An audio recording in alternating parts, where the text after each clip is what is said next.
Sumainyo ang Panginoon. At sumayo Ang rin. pagpapahayag ng mabuting balita ng Panginoon ayon kay San Juan. Papuri sa iyo, Panginoon. Kinagabihan ng lingguding yaon, ang mga alagad ay nagkakatipon. Nakapinid ang pinto ng bahay na kanilang pinagtitipunan dahil sa takot nila sa mga Hudyo. Dumating si Jesus at tumayo sa gitna nila. Sumainyo ang kapayapaan, sabi niya. Pagkasabi nito, ipinakita niya ang kanyang mga kamay at kanyang tagiliran. Tuwang-tuwa ang mga alagad nang makita ang Panginoon. Sinabi na naman ni Jesus, sumainyo ang kapayapaan. Kung paanong sinugo ako ng Ama, gayon din naman sinusugo ko kayo. Pagkatapos sila'y hiningahan niya at sinabi, tanggapin ninyo ang Espiritu Santo. Ang patawarin nyo sa kanilang mga kasalanan ay pinatawad na nga. Ang hindi nyo patawarin ay hindi nga pinatawad. Ngunit si Tomas na tinaguri ang kambal, isa sa 12, ay wala roon nang dumating si Jesus. Kaya't sinabi sa kanya ng ibang alagad, nakita namin ang Panginoon. Sumagot si Tomas, hindi ako maniniwala hanggat di ko nakikita ang butas ng mga pako sa kanyang kamay at naisusuot dito ang aking daliri at hanggang di ko na ipapasok ang aking kamay sa kanyang tagiliran. Makalipas ang 8 araw, muling nagkatipon sa loob ng bahay ang mga alagad kasama nila si Tomas. Nakapinid ang pinto, ngunit pumasok si Jesus at tumayo sa gitna nila. Sabi niya, sumainyo ang kapayapaan. Saka sinabi kay Tomas, tingnan mo ang aking mga kamay at ilapit dito ang aking daliri. Ipasok mo ang iyong kamay sa aking tagiliran. Huwag ka nang mag-alinlangan, maniwala ka na. Sumagot si Tomas, Panginoon ko at Diyos ko. Sinabi sa kanya ni Jesus, naniniwala ka na ba sapagkat nakita mo ako? Mapalad ang mga naniniwala kahit hindi nila ako nakita. Maraming mga kababalaghan ang ginawa ni Jesus na nasaksihan ng mga alagad. Ngunit hindi natatala sa aklat na ito. Ang mga natala rito'y sinulat upang sumampalataya kayong Jesus, ang Mesiyas, ang anak ng Diyos, at sa gayon magkaroon ng buhay sa pamamagitan niya. Ang mabuting balita ng Panginoon. Pinupuri ka namin, Panginoon Heso Kristo. Taong 2000 nang hirangi ng simbahan si Sister Faustina Kowalska sa pamumuno noong si Pope John Paul II na ngayon santo na rin at banal. Idineklara ang 2 linggo ng muling pagkabuhay bilang banal na linggo ng awa o Divine Mercy Sunday. Yun ho ang larawan ng Divine Mercy. Ang larawan na ito'y nagpapakita ng sugatang katawan ni Jesus. At mula sa sugatang bahagi ng katawan ni Jesus, liwanag, sinag ng liwanag ang dumadaloy, tanda ng awa at habag na iginantit isinukli ni Jesus. Sa gitna ng mga sugat na nakamit niya, maging kamatayan na nayakap niya, ano ang sukli at kapalit ng lahat ng ginawa ng kasamaan ng tao? Habag at awat kapatawaran na nagmumula sa Diyos. Ito ang kahulugan ng banal na misteryo ng pagpapakita ni Jesus kay Santa Faustina Kowalska. At wika niya, lubhang nag-uumapaw ang awa ng aking puso at nais kong ang sangkatauhan ay mabatid ang gantong uri ng katotohanan at makasalok sa banal na awa na nagmumula sa Diyos. Our consciousness and awareness of the greatness of the mercy of God, Jesus wants us to avail to receive and to make it part of our own lives. Siya na sinaktan, siya na sinugatan, siya na pinatay. Ano ang sukli? Awa at habag na nagmumula kay Jesus. At dito ho sana tayo mamangha na tayong mga tao ang ating isusukli sa gumawa sa atin ng masama, paghihiganti. Saktan din sila. Pero iba ang pamamaraan ni Jesus. Awa at habag sa ating lahat. At yun ang hindi matarok ng isip ng karamihan. Pero yun ang katotohanan na nais ipabatid sa atin ng banal na awa ng Diyos. Kaya't maging sa kanyang muling pagkabuhay, hinayaan niya ang mga sugat ay manatili sa kanyang katawan. Hindi siya nag-makeover. Hindi siya nagpa-retouch. Hindi niya tinanggal ang dungis ng mga sugat na ito to remind us that His mercy and love is much more powerful and great than any sinfulness that humanity could done to Him. And that is the reality and truth that God wants us to receive, to understand, and much more to believe. Kaya ho, ang indulhensya sa araw na ito'y nag-uumapaw. Kung tayo nagsisimba, kung tayo nangungumpisal, ang pangako ng banal na awa ni Jesus, makakamit natin at makakamtan ang awa na ito o malasakit at habag ng Diyos sa ating buhay at pagkatao. Pero nais ko kayong anyayahan na itong banal na awa ng Diyos ay hindi lang naman material. Napakadali hong identify na kapag tayo nagkamit ng mga biyaya at pagpapalang material, napakadaling sabihin, dahil ito sa awa ng Diyos. Pero may isang higit na nais kong bigyang pansin, that the mercy of God is primarily being shown to us by the gift of faith that we received. And oftentimes, this is something that we forget. Na ang pagbibigay sa atin ng Diyos ng pananampalataya ay bunga ng awa niya sa atin. Try to imagine if we do not have faith in God. How are we going to resort on all the suffering and hardships or even loneliness to the loss of our beloved if we do not have faith?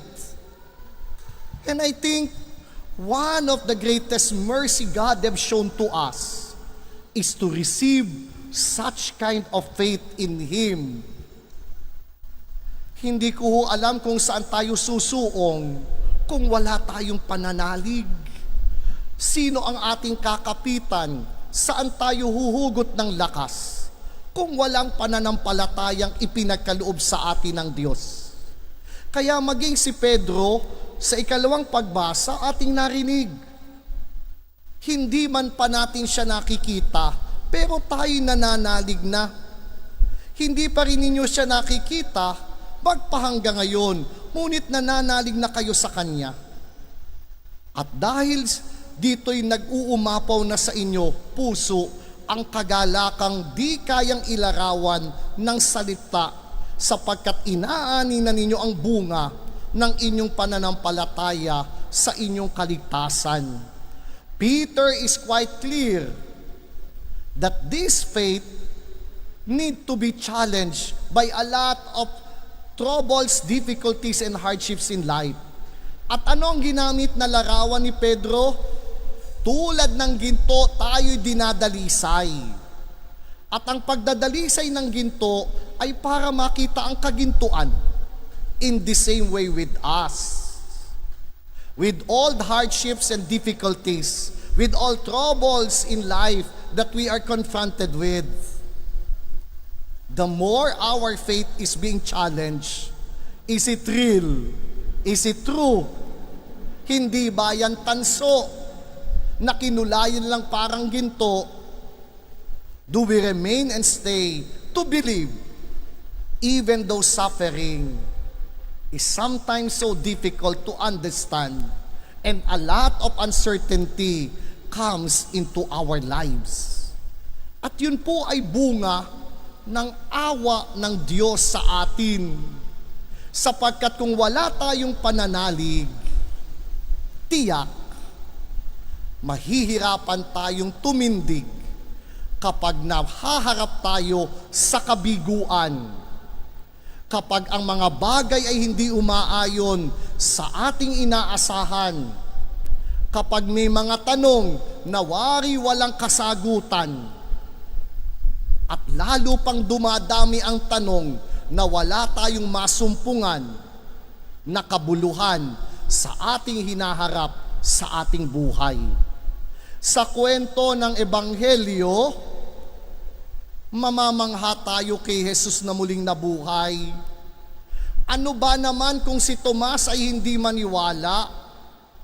Will it make a big difference if he does not believe? But look at the mercy of Jesus. Bumalik muli. Binalikan si Tomas. At sa kanyang pagbabalik, hindi panunumbat, kundi pag-anyaya, maniwala ka. The mercy of Jesus reaching out to those who are unbelieving. It does not make any difference on him, but it will make a much more difference in each and every human being. And that is God's mercy. Babalikan niya si Tomas para ipakita ang kanyang sugat, hindi para sumbatan, hindi para kagalitan, kundi para amu-amuin na manalig ka na. At anong sinambit ni Tomas? Panginoon ko't Diyos ko. That in the early tradition of the church, ito ang sinasambit kapag itinataas ang katawan at dugo ni Jesucristo. To refresh our disposition that we truly believe, though we do not much understand what is happening into the world, even into our lives. But the mercy of God flourish by sharing the gift in Him, which does not cost much on His end, but means a lot to every human being.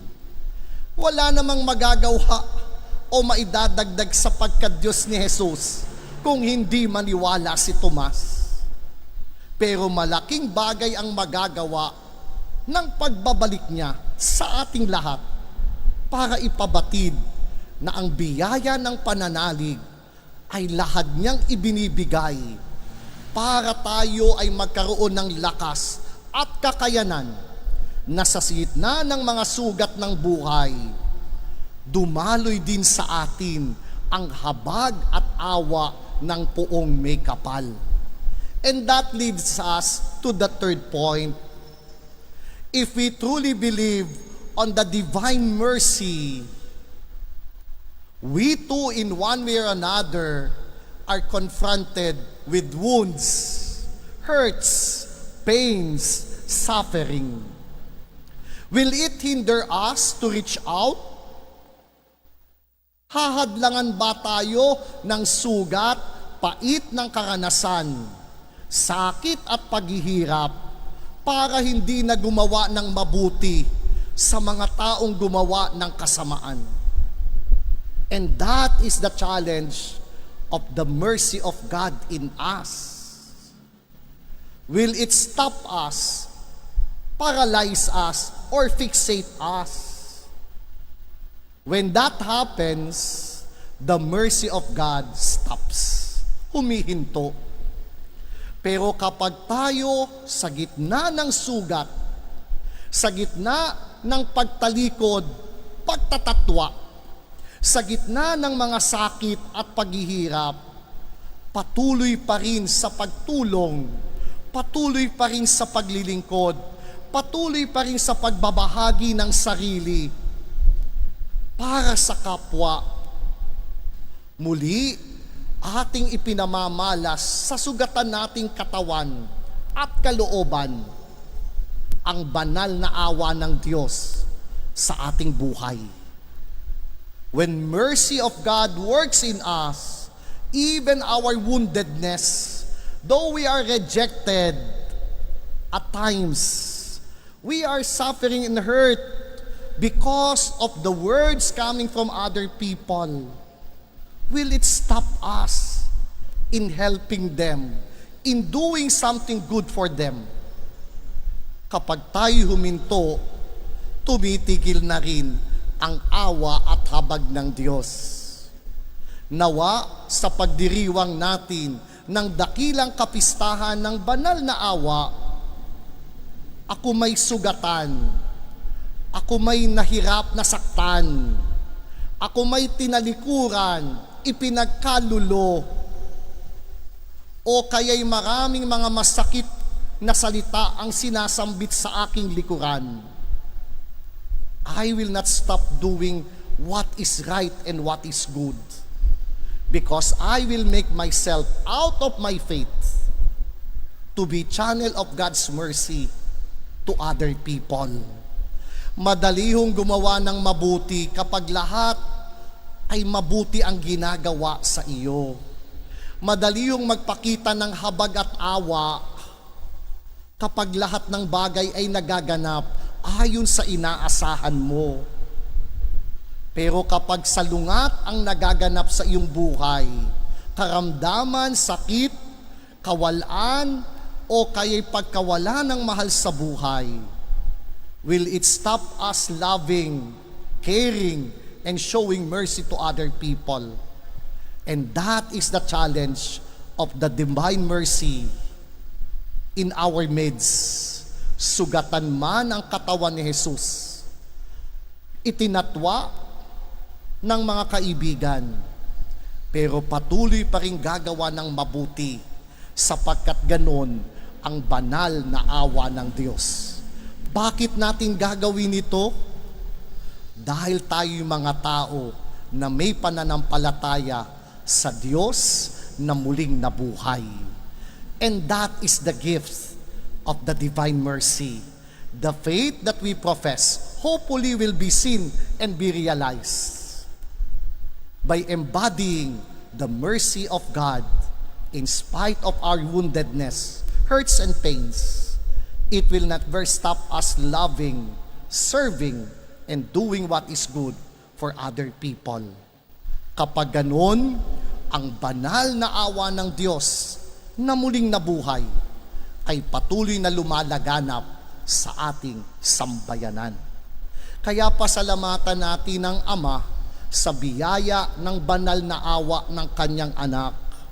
Pasalamatan din natin ang Diyos sa biyaya ng pananampalatayang ating tinataglay. At ipakita natin ang ating pananalig sa pagsunod sa halimbawa ni Jesus na bagamat sugatan, subalit hindi hihinto sa pagmamahal at pagpapakita ng habag sa bawat isa sa ating mga makasalanan. If we have that kind of experience to a loving and merciful God who constantly forgive us, then we have all the reason to do the same, to embody His mercy. Though we are hurts, though we are suffering, though we are in pain, it will never stop us loving and serving like the divine mercy, like the risen Christ in our lives. Maupo tayo sumandali para sa ilang pagbabalita. Maraming salamat po sa mga nagkaloob ng mga alkansya ng Kwaresma. Alay kapwa natin. Nung Huwebes po'y nagbilang ang mga scholar ng initial, nakalikom ho na sila ng 118,907. So baka ho may mga alkansya pa sa inyo. Ang ating pagbabalik po ng alkansya sa buong panahon ng muling pagkabuhay ni Jesus. So they are still counting yung mga scholar. So baka ho, sabi natin, every week, we are spending 25,000. Dahil naka 180 na po, so at least makakatugon na po yun for 5 weeks. 1 month and 1 week na allowance ng scholar natin. So, at baka madadagdagan pa, so we hope maitawid ho natin yung mga allowances na kailangan ng scholar. Kaya maraming salamat po. Yan po'y bunga ng sakripisyo natin. Yan ang ating alkansya ng Kwaresma. Yung lahat ng tinipid natin para sa ating sarili, inisip natin ang kapakanan ng iba. And that means a lot.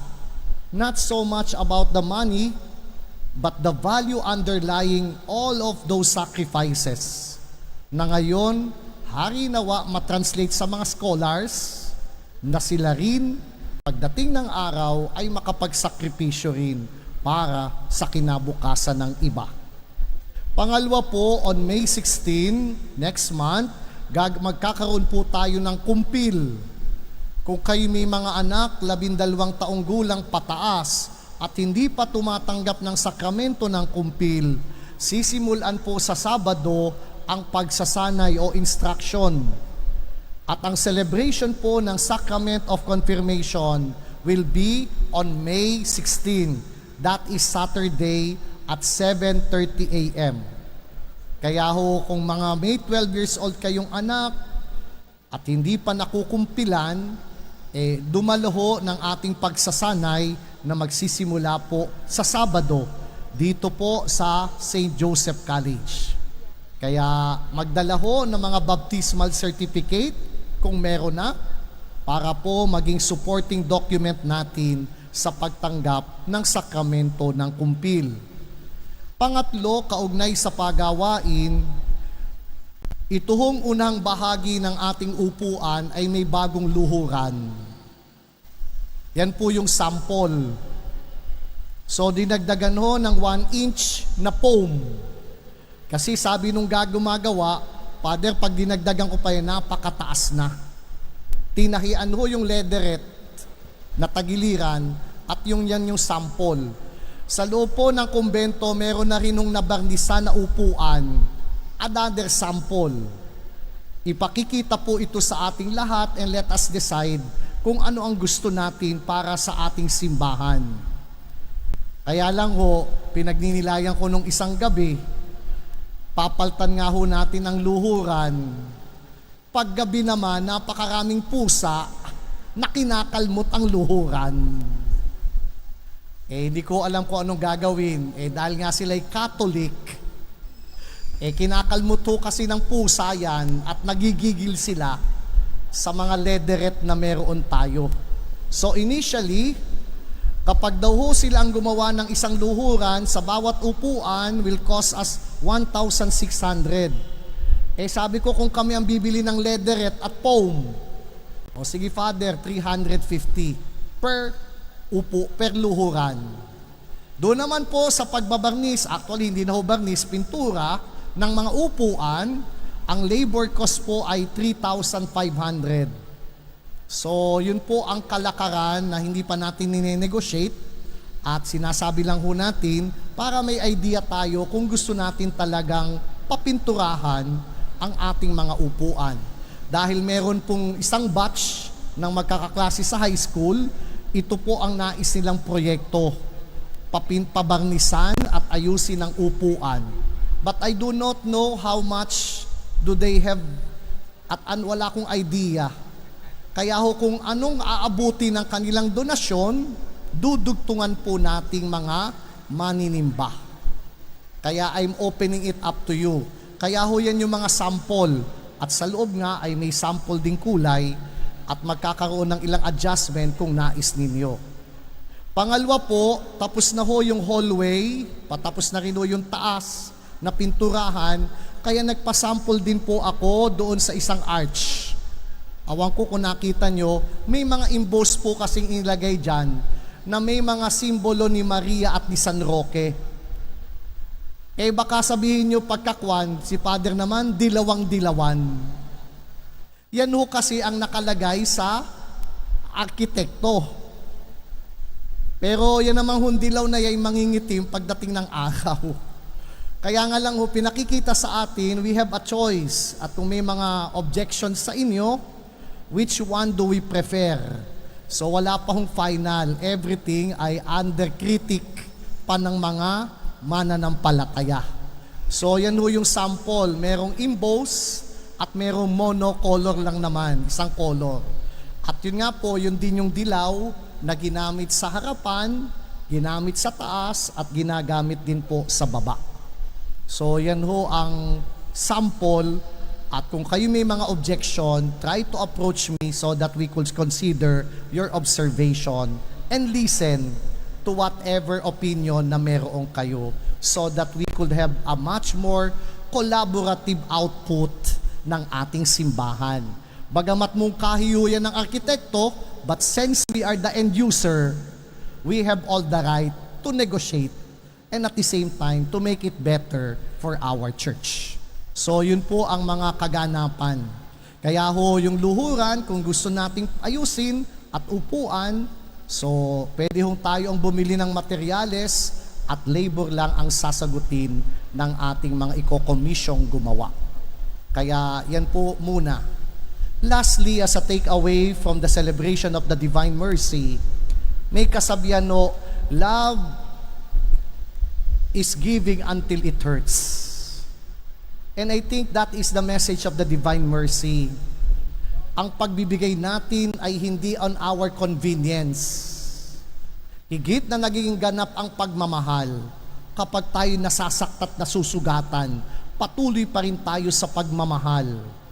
Yun ang dakilang awa ng Diyos. Kaya magandang tanungin ang ating sarili, humihinto na ba tayong maglingkod, tumulong, magkawang gawa kapag ako'y nasasaktan? At kapag ganun, napuputol na rin ang habag ng Diyos. Nawa, hinahamon tayo, patuloy na magbigay, maghandog, mag-alay at maglingkod. Kahit na tayo sugatan tulad ni Jesus, habag at awa nawa, dumaloy pa rin sa ating buhay. Tumayo tayong lahat. Sumainyo ang Panginoon, At sumayo rin. yumuko kayo habang iginagawad ang pagbabasbas. Ama naming mapagpala, lingapin mo ang iyong angkan, pakundangan sa pag-ibig ni Hesukristo na hindi tumangging magdusa sa kamay ng mga makasalanan. Kahit sa krus siya'y mamatay at ngayon siya'y nabubuhay, kasama mo at ng Espiritu Santo, magpa sa walang hanggan. Amen. At ang pagpapala ng makapangyarihang Diyos Ama, Anak at Espiritu Santo'y manaog nawa at mamalagi sa inyo, magpa sa walang hanggan. Amen. Naihandog na natin ang hapag ng Eucharistia. Humayo kayo't walhati ng Diyos sa inyong pamumuhay. Alleluia, alleluia. Alleluia, alleluia. Salamat sa Diyos.